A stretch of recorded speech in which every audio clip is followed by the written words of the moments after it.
Hi, it's Jenny D with Cozy 101.1, and here to talk with us for OctoBRA is Dr. Kohli from Channel 9 News. Of course, you've seen her there. Cherry Creek Heart in Aurora, that's her practice. And there's so many things that you teach us through these interviews and stuff like that. And actually, you were the first doctor that came on when I started OctoBRA, 4 years ago? Yes, I remember that. It was amazing. It's awesome. So let's talk about that. We've been hearing a lot of stuff about it. Are there lifestyle changes you think that can help reduce the risk of breast cancer? So here's the good news. There are. Okay. Now, breast cancer is going up in younger women, and so we really have to implement these lifestyle changes. So the things we can't change in terms of risk factors are age, our family history, and our genetics. We're stuck with that. But what we can change is, for example, when we choose to have our first child. So if you have a baby earlier, it actually reduces your risk of breast cancer. Okay. Breastfeeding can reduce your risk of breast cancer. Okay. And then other factors that are within our control are things like our weight. So when we have excess weight on us, the fat can release estrogen, which is thought to be the mechanism by how it drives breast cancer. And alcohol for women. We're seeing a lot of younger women drinking alcohol, especially binge drinking. We really want to try to drink 0 drinks a week. Really want to drink something no more than 1 to 2 drinks a week because women metabolize alcohol differently than men. Their body sizes are smaller. So that's also a modifier. That's very interesting, too, because I have heard a lot of stuff lately about like COVID and how COVID has created this environment where a lot of people that possibly would have been drinking as much now kind of got into that habit, and it's harder to break than you think. It's very true. And I think, it's all about, it takes, 10 days to make or break a habit. So you keep doing something. And in COVID, we spent a lot of times indoors. We were isolated. It really does make a habit. But I want all women to start being thoughtful also about how they use hormones. And that's premenopausal women using birth control pills, like, oral contraceptives, which are a combination of estrogen and progesterone, and postmenopausal women using hormone replacement therapy, because, again, that's thought to be a modifiable risk factor for breast cancer. Oh, okay.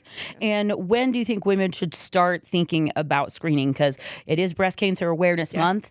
I feel like it should also be a Breast Cancer Action Month. Like, instead of just being aware of it, like making that moment and that time to be your advocate and do it. This is the time to do it, Jenny. So it's never too young to start thinking about screening. For the average risk woman, we usually start imaging with mammograms at the age of 40, and then usually about every year afterwards. But now notice I said average risk woman. So how do you know what your risk is? How do you know if you're average risk? So no matter what your age, you need to sit down and go to an online breast cancer lifetime risk calculator and do that this month and calculate your lifetime risk. And that puts into account your genetics, when you started your periods, how many pregnancies you've had, what your family history is, hormone exposure, all the types of things that go into it, spits out a number.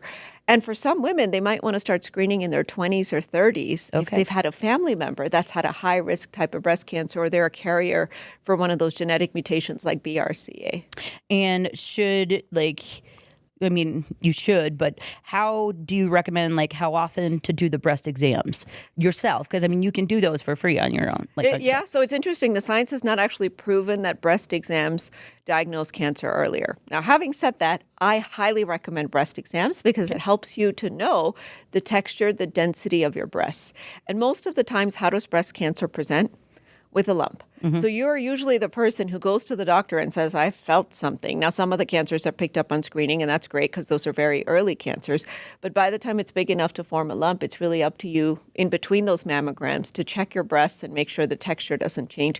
It's also nice to know how they change with your menstrual cycle so that you have a sense of how the breast tissue feels.